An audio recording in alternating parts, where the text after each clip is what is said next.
أعوذ بالله من الشيطان الرجيم.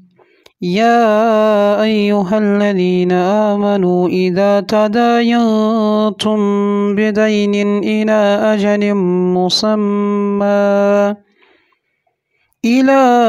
أجل مسمى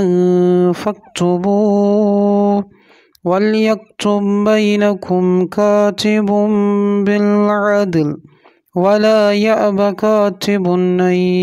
يكتب كما علمه الله،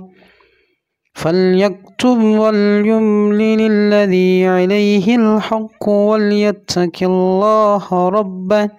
ولا يبخس منه شيئا، فإن كان الذي عليه الحق سفيها أو ضعيفا أو لا يستطيع أن يمل هو فليملل وليه بالعدل، واستشهدوا شهيدين من رجالكم، فإن لم يكونا رجلين فرجل وامرأتان ممن ترضون من الشهداء أن تضل إحداهما فتذكر إحداهما الأخرى، ولا يأبى الشهداء إذا ما دعوا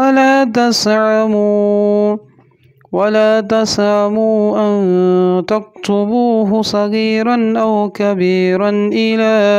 أجله، ذلكم أقسط عند الله وأقوم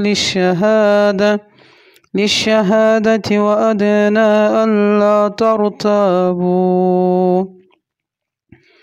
ألا ترتابوا إلا أن تكون تجارة حاضرة